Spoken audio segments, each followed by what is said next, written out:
پاگل ہو، بے وقوف ہو، اگر تمہارے گردن کے اندر غلامی کا طوق پڑا ہوا تھا، تم غلام تھے انگریز کے، تمہارے اندر ہمت نہیں تھی کہ تم انگریز کے خلاف کچھ کہہ سکو، اگر آواز اٹھی ہے انہی مسجد اور انہی مدرسوں سے اٹھی ہے۔ آج لوگ نہیں جانتے انگریز نے اس مسجد کو جو اکبری بیگم شاہ جہاں کی بیٹی کی بنائی ہوئی تھی، ان کی تحریک کے خلاف اس کو تہس نہس کر دیا، دفن کر دیا۔ وہ پارک ہے، ایڈورڈ پارک اس کا نام تھا، آج سبھاش اس کا نام ہے، دنیا نہیں جانتی۔ اللہ الرحمن الرحیم، الحمد للہ نحمده ونستعینه ونستغفره ونؤمن به ونتوکل علیہ ونعوذ باللہ من شرور انفسنا ومن سیئات اعمالنا، من يهده الله فلا مضل له ومن يضلله فلا هادي له، ونشهد أن لا إله إلا الله وحده لا شريك له، ونشهد أن سيدنا ومولانا محمدا عبده ورسوله، أما بعد، علماء کرام اور قرب و جوار سے جلسے میں شریک ہونے والے معزز حاضرین، یہ جلسہ جمعیت علماء یو پی نے کوئی عمومی جلسہ نہیں بلایا، اس کے لیے یو پی کے مشرقی اضلاع میں اس جگہ کو منتخب کیا گیا ہے تاکہ یو پی کے اندر مدارس پر گورنمنٹ کی طرف سے جو طرح طرح کے نوٹس آ رہے ہیں، مدرسوں کو بند کیا جا رہا ہے، مشرقی یو پی ہی میں ان اہل مدارس کو جمع کیا جائے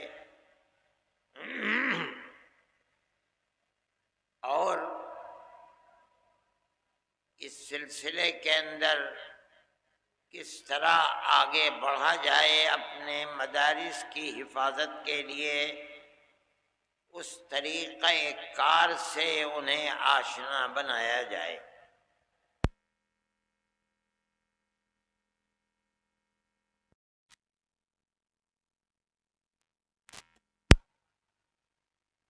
کہ سب سے پہلے مدارس پر جس گورنمنٹ نے ہاتھ ڈالا تھا وہ آسام ہے، وہاں بی جے پی کی گورنمنٹ ہے، وہاں جا کر جلسہ کیا جائے۔ اس کے بعد اتراکھنڈ کی سرکار نے مدارس کے اوپر ہاتھ ڈالا، پھر اس کے بعد مشرقی یو پی نے ہاتھ ڈالا، اور اب چند دنوں کی خبر ہے کہ ہریانہ سرکار نے پانی پت وغیرہ کے اندر مدارس کے اوپر نوٹس بھیجنے شروع کر دیے ہیں۔ کچھ لوگوں کی رائے تھی کہ ہمیں لکھنؤ میں جلسہ کرنا چاہیے،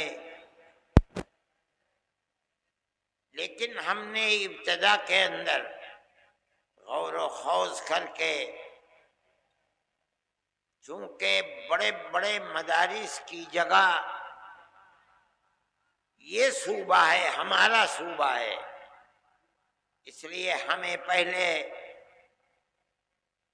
یہاں اپنی چیز کو پیش کرنا چاہیے، اور خاص طریقے پر مشرقی یو پی کے اندر ارباب مدارس کو جمع کر کے ان سے گفتگو کرنی چاہیے۔ کوئی عام جلسہ نہیں ہے۔ ارباب مدارس پڑھے لکھے لوگ ہیں، آپ حضرات جانتے ہیں، اس لیے ہم آپ ہی سے گفتگو کرنا چاہتے ہیں، اور اس واسطے سے اپنی بات صوبائی گورنمنٹ بلکہ ہم مرکزی گورنمنٹ تک اپنی بات کو پہنچانا چاہتے ہیں۔ مدارس اسلامیہ صرف درسگاہیں نہیں ہیں۔ جو لوگ یہ سمجھتے ہیں کہ مدارس کا مقصد صرف کتابیں پڑھنا پڑھانا ہے، وہ غلط سمجھتے ہیں۔ میں آپ کے سامنے ایک مجمع ہے ہزاروں آدمیوں کا، یقیناً اس مجمع کے اندر وہ لوگ بھی ہوں گے جو میری اس آواز کو صوبائی اور مرکزی گورنمنٹ تک پہنچائیں گے۔ میں آپ سے یہ بات کہتا ہوں کہ مدارس کا کردار اس ملک کی جڑوں کے اندر گھسا ہوا ہے۔ اگر کوئی نہیں مانتا تو اس کا مطلب یہ ہے کہ وہ ملک کی تاریخ سے نا آشنا اور نا واقف ہے۔ میں آپ سے کہہ رہا ہوں، ہو سکتا ہے اس سے پہلے کسی نے نہ کہا ہو، یہ ہمت نہ کی ہو۔ اس ملک کے اندر جس میں 250 سال تک اس ملک کا ہندو، مسلمان، جین، بدھ، ہر آدمی کے گلے کے اندر انگریز کی غلامی کا طوق پڑا ہوا تھا۔ ہر آدمی غلام تھا۔ اگر کسی جگہ سے آزادی وطن کے لیے جہاد کی آواز نکلی ہے، وہ مدرسہ ہے۔ سب سے پہلا آدمی 1803 کے اندر جس دن انگریز نے کہا کہ ملک بادشاہ کا اور جنتا اللہ کی، لیکن حکومت آج سے ایسٹ انڈیا کمپنی کی ہے، سب سے پہلی آواز اس بات کی کہ ملک غلام ہو گیا، اور آزادی وطن کے لیے جہاد کرنا ہر مسلمان اور ہر ہندوستانی کا فرض ہے۔ ایک عالم دین کی آواز تھی جو حضرت شاہ ولی اللہ محدث دہلوی کے بیٹے، اور ان کے بیٹوں میں سب سے زیادہ علم جن کے دماغ اور سینے کے اندر پیوستہ، شاہ عبدالعزیز صاحب محدث دہلوی، ایک مدرسے کے اندر دلی میں، جس کو لوگ ان کے دادا کے نام پر رحیمیہ مدرسہ کہتے ہیں، آج بھی وہ کلا محل کے اندر اس مدرسے کی باقیات موجود ہیں۔ اس مدرسے سے آواز نکلی تھی کہ ملک غلام ہو گیا، ہندو غلام ہے، مسلمان غلام ہے، اکثریت غلام ہے، اقلیت غلام ہے، ہمیں جہاد آزادی کرنا ہمارا مذہبی فریضہ ہے۔ مدرسے کا یہ کردار ہے۔ اس مدرسے کو لٹوا دیا گیا، نام و نشان مٹ گئے، لیکن شاہ عبدالعزیز صاحب کو زہر دے دیا گیا، دلی سے نکال دیا گیا، لیکن وہ ایسا مرد مجاہد تھا کہ سب کچھ برداشت کیا، مگر اس سے پیچھے نہیں ہٹے ہوئے۔ یہ ایک مدرسے سے نکلنے والی آزادی۔ میں کہتا ہوں کہ آج جن مدرسوں کے اندر تالے لگائے جا رہے ہیں، یہی مدرسے تھے۔ سب سے پہلا مدرسہ دلی کا مدرسہ تھا، جس نے غلامی کے خلاف آواز نکالی اور اتنے بڑے بڑے افراد کو پیدا کر دیا جنہوں نے 150 سال کی محنت کے بعد ملک کو آزاد کرا دیا۔ کہتا ہوں میری سمجھ میں نہیں آتی، آج ان مدرسوں کو یہ کہا جائے کہ یہ دہشت گردی کا اڈا ہے، جو پڑھایا جا رہا ہے وہ دہشت گردی پڑھائی جا رہی ہے، اس کا مطلب ہے کہ وہ ایسے جاہل اور بے وقوف ہیں کہ انہیں ملک کی تاریخ کا کچھ پتہ نہیں ہے۔ پھر آپ دوسری جو سب سے بڑی چیز ہے وہ مساجد کے اوپر ہے، بلڈوزر چلائے جا رہے ہیں، جاہل ہیں، لوگ نہیں جانتے۔ حضرت شاہ عبدالعزیز صاحب نے مرکز مسجد کو بنایا تھا، اور ایک اپنے خاندان کے شاہ اسماعیل شہید اور ایک آپ کے قریب رائے بریلی کے حضرت مولانا علی میاں صاحب رحمۃ اللہ علیہ کے آباء و اجداد میں جو ان سے متعلق تھے شاہ عبدالعزیز سے، ان دونوں کو جہاد آزادی وطن کے لیے کھڑا کیا، لوگ نہیں جانتے۔ اور مرکز ایک مسجد کو بنایا دلی کے اندر، اس کا نام تھا اکبری مسجد، جس کو شاہ جہاں کی بیٹی اکبری بیگم نے اس مسجد کو تعمیر کیا تھا۔ اس مسجد کو سید اسماعیل شہید رحمت اللہ علیہ کی تحریک کے لیے مرکز بنایا گیا، وہ تحریک یہیں سے چلی ہے۔ ان مسجدوں کو کہا جاتا ہے کہ ان کے اندر تالے بند کرو، بلڈوزر سے ان مسجدوں کو گرا دو۔ ارے پاگل ہو، بے وقوف ہو، اگر تمہارے گردن کے اندر غلامی کا طوق پڑا ہوا تھا، تم غلام تھے انگریز کے، تمہارے اندر ہمت نہیں تھی کہ تم انگریز کے خلاف کچھ کہہ سکو، اگر آواز اٹھی ہے انہی مسجد اور انہی مدرسوں سے اٹھی ہے۔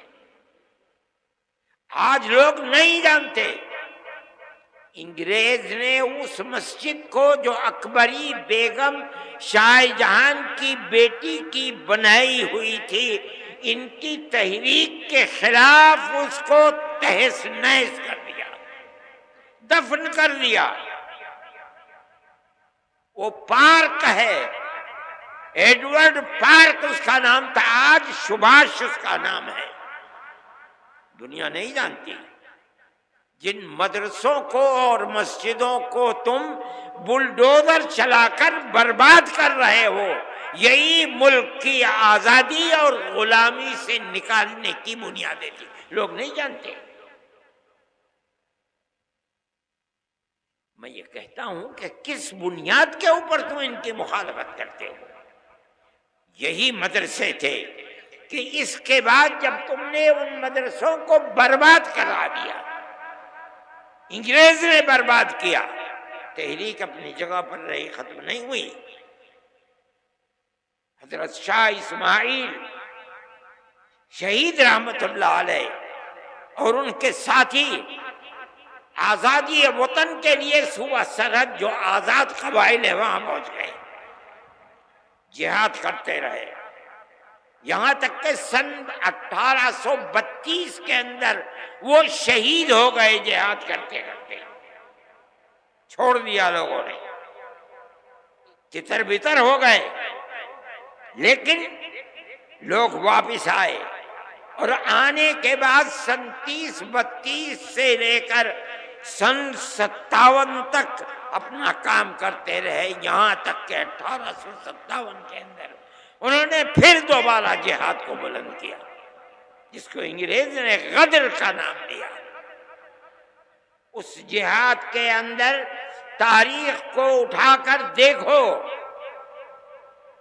آج مصیبت یہ ہے کہ مرکز سے لے کر صوبائی حکومت تک کوئی پڑھنے والا آدمی نہیں ہے، بڑے سے بڑا ان پڑھ آدمی بیٹھا ہوا ہے۔ سن 1857 کے اندر جہاد کے اندر صرف دلی میں روشن مستقبل، روح روشن مستقبل، ان کتابوں کو اٹھا کر دیکھو، صرف دلی کے اندر 32,000 علماء کا قتل ہوا ہے۔ کون لوگ تھے؟ یہ وہی تحریک تھی جو شاہ عبدالعزیز صاحب رحمۃ اللہ علیہ نے دلی کے ایک مدرسے سے اس تحریک کو بلند کیا تھا، جس کا مرکز اکبری مسجد کو بنایا تھا۔ اس مسجد کی در و دیوار آج بھی اینٹیں دفن ہیں۔ ابھی 5-7 سال پہلے شعیب اقبال جو اسمبلی کے ممبر ہوا کرتے تھے، اتفاق سے وہ زمین کو کیوں کھودا نہیں معلوم، اس کے باقیات مل گئے، لیکن بی جے پی گورنمنٹ نے ان کو باقیات کو باقی نہیں رہنے دیا، اس کو پھر پاٹ کر کے زمین کے اندر دفن کر دیا گیا۔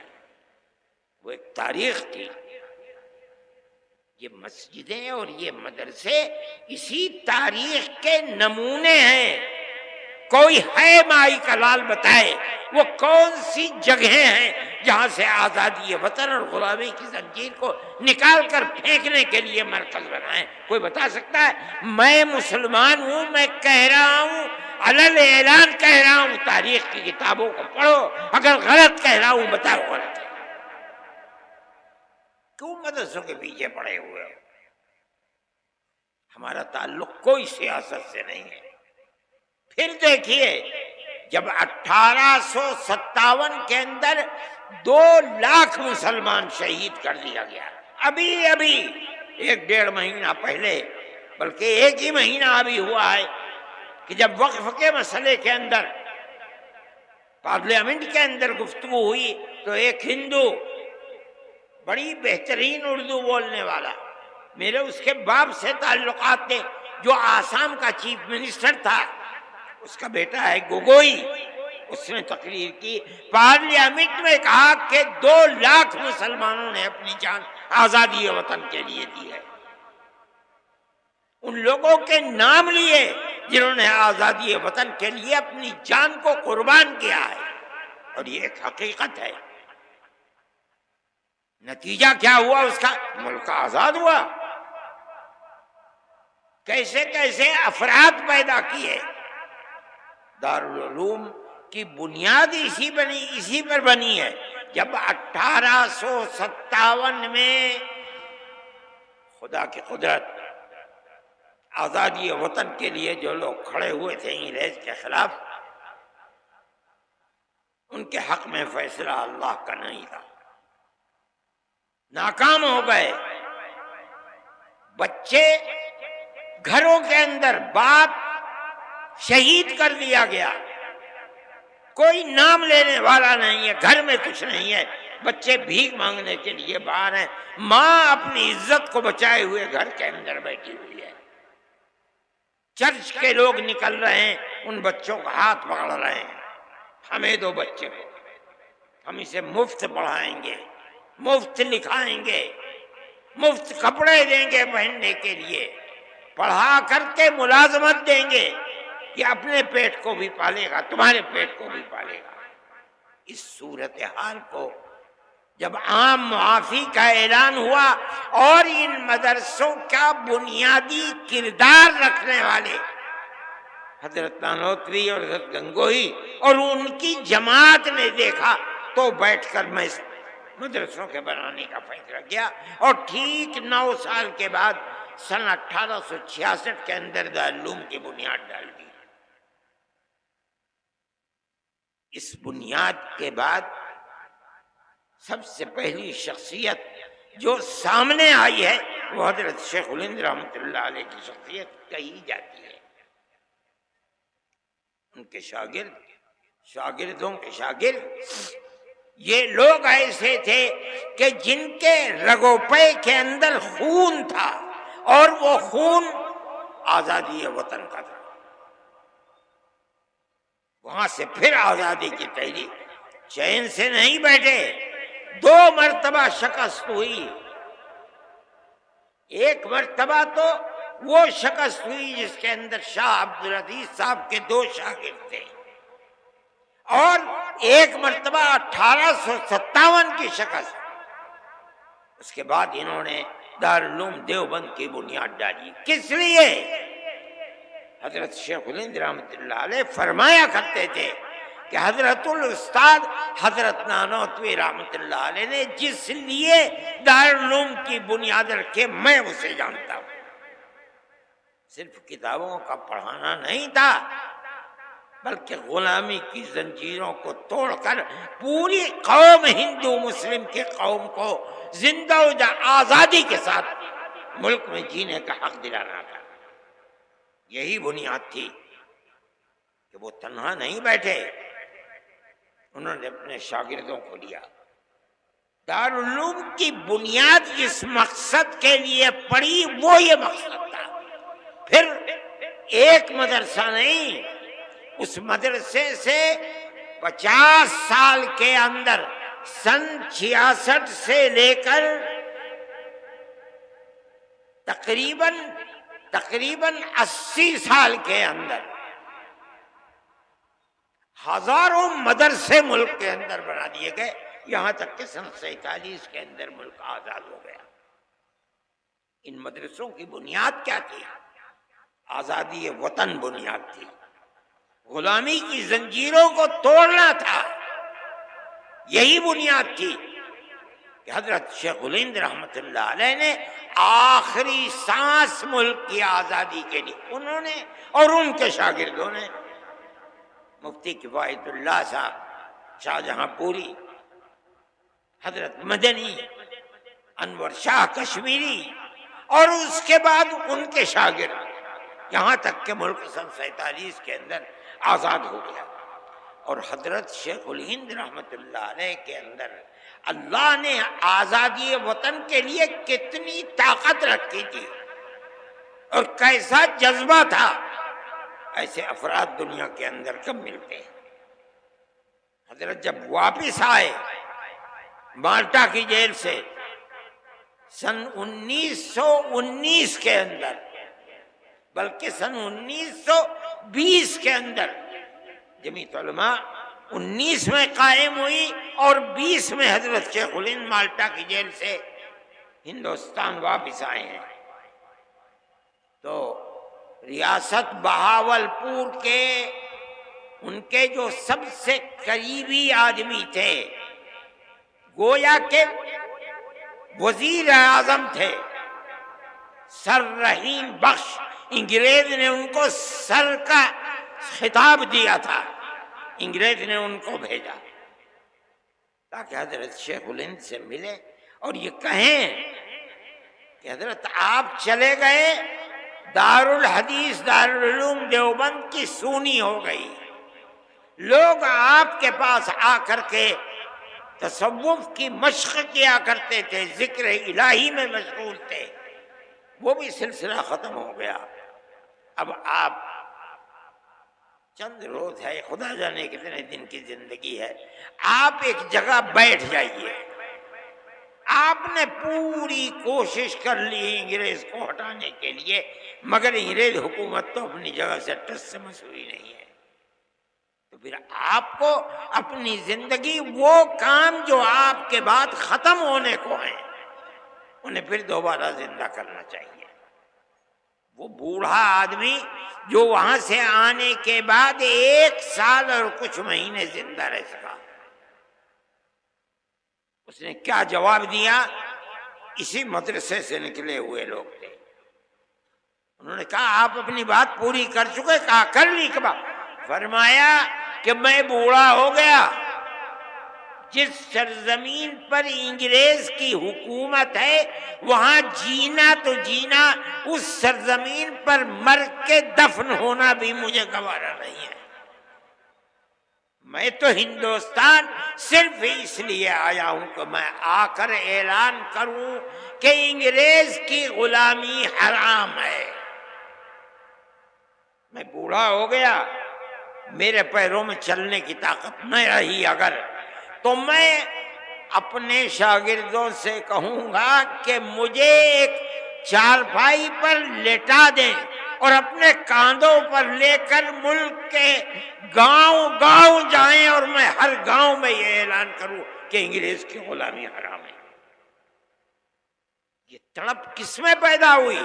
کہاں سے پیدا ہوئی؟ مدرسوں سے پیدا ہوئی ہے. ان مدرسوں کو بنایا کس لیے گیا؟ دارالعلوم کو کس لیے بنایا گیا؟ دارالعلوم سے 25,000 مدرسوں کو کس لیے بنایا گیا؟ اس ملک کے اندر آزادی کے جذبہ جہاد کے لیے بنایا گیا، ہندو مسلم محبت کے لیے بنایا گیا، ملک کے اندر امن و امان قائم کرنے کے لیے بنایا گیا۔ تم ان مدرسوں کو کیوں ان کی جڑ کو کھودتے ہو؟ وہ تم سے کچھ نہیں لیتے۔ مسلمان رکشہ چلاتا ہے اور صبح سے شام تک جو ملتا ہے اس میں سے 2 پیسے اپنے مدرسے کو بھی دیتا ہے۔ ہم تو کسی دولت مند کے سے پیسے نہیں مانگتے، کسی گورنمنٹ سے پیسہ نہیں مانگتے۔ ایک مرتبہ اندرا جی تھیں، نہیں سونیا جی تھیں، اور ارجن سنگھ زندہ تھے۔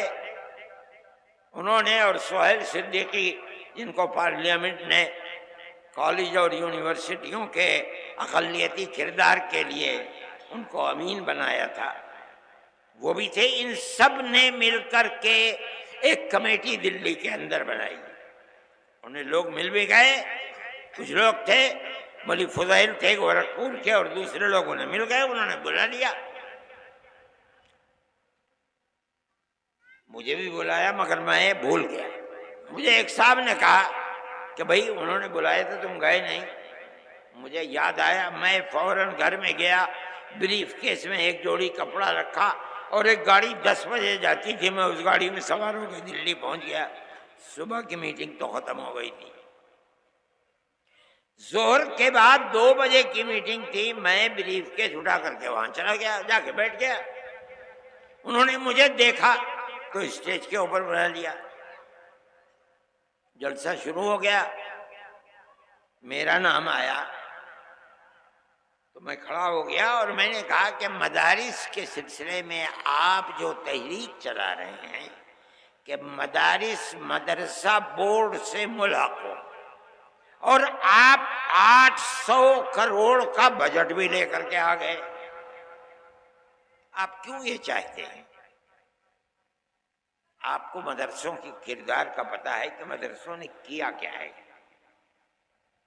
میں نے ان کے سامنے یہ چیز رکھی کہ ملک غلام تھا، مدرسوں کی تحریک دارالعلوم دیوبند سے چلی، بنیاد اس کی کیا تھی؟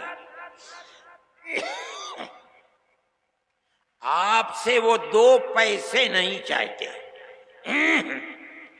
اس لیے کہ انہیں یقین ہے کہ اگر آپ پیسہ دیں گے تو کل کو آپ ان کے نظام تعلیم میں بھی دخل دیں گے، ان کے نصاب تعلیم میں بھی دخل دیں گے۔ وہ اپنے آپ کو آزاد رکھنا چاہتے ہیں۔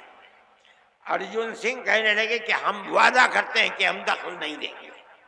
میں نے کہا میں نہیں کہتا ہوں کہ آپ جھوٹ بول رہے ہیں، بالکل سچ بول رہے ہیں، لیکن آپ میری ایک بات کا جواب دیں۔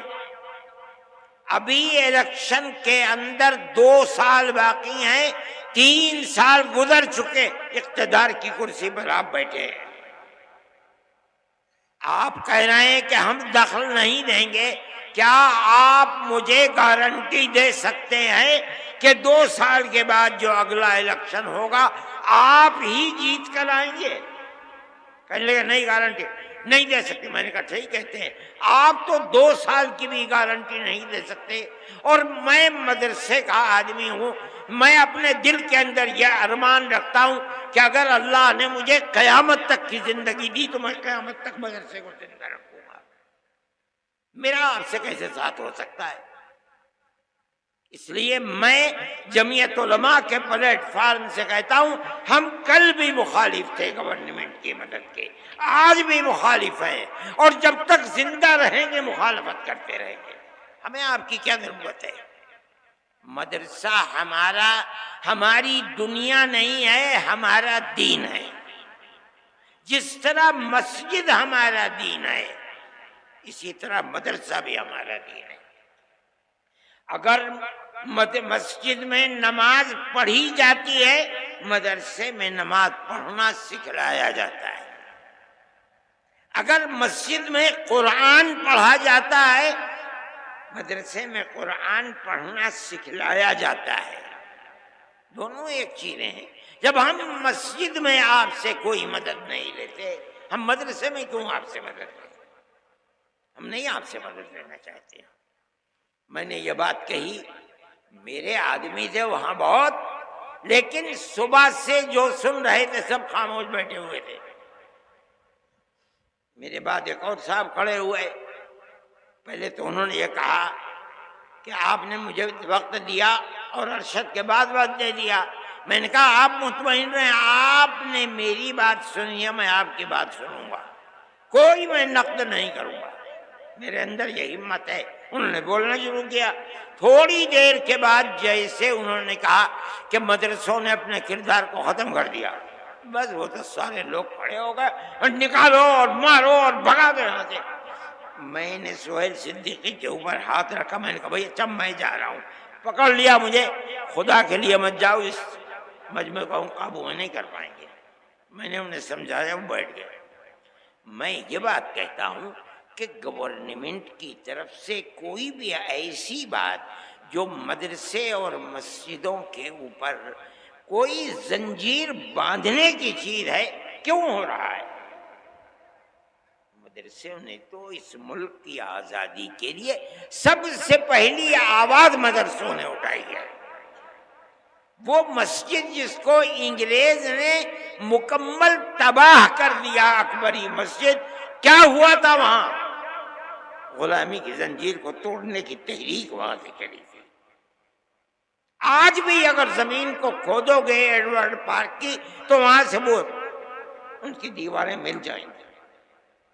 آج انہی مسجدوں کے لیے یہ صورتحال چل رہی ہے، کیسے قابل قبول ہو سکتی ہے؟ ہم یہ سمجھتے ہیں کہ ملک کے اندر جو چیز جو ذہن پنپ رہا ہے وہ اس ملک کو تباہی کی طرف لے کر کے چل رہا ہے۔ ایک چیز نہیں ہے، مدرسے اور مسجدوں کا مسئلہ ہے۔ اسلام کے خلاف جو تحریکیں چل رہی ہیں وہ تحریکیں انتہائی بدترین تحریکیں ہیں۔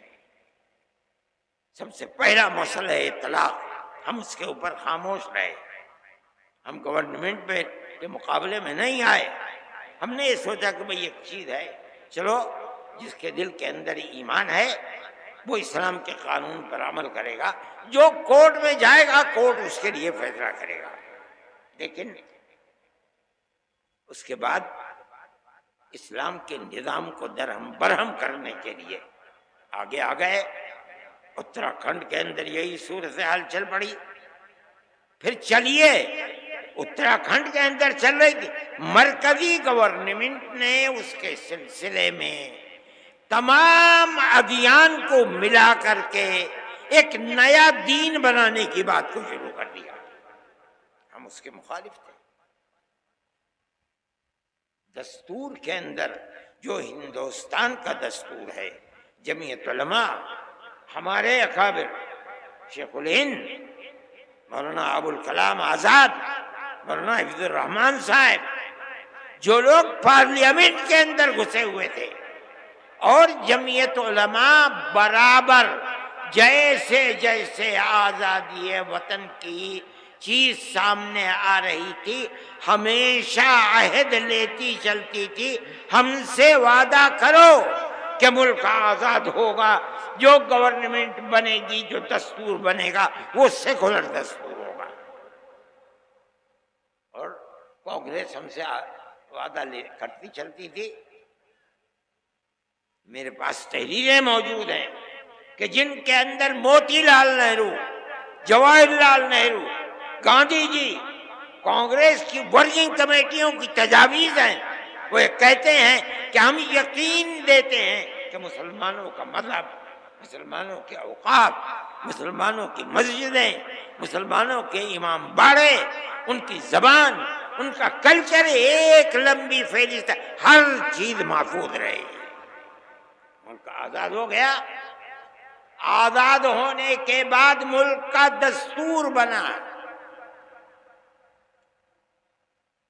ایسے لوگ تھے جو یہ کہتے تھے کہ ملک آزاد ہوا، لیکن مسلمانوں نے اسلام کے نام کے اوپر ایک ٹکڑا ملک کا لے لیا، اس لیے اب ملک کا دستور ہندو دستور ہوگا، انہوں نے لے لیا۔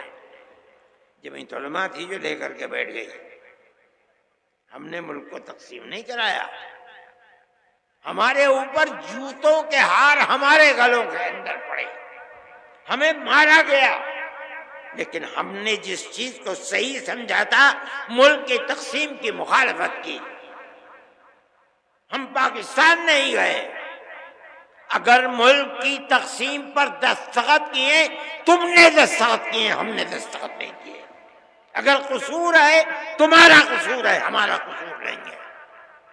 شریف لوگ تھے، اس چیز کو سمجھے، جمعیت علماء کی اس تحریک کی بنیاد کے اوپر مجبور ہوئے اور ملک کا دستور سیکولر دستور بنا۔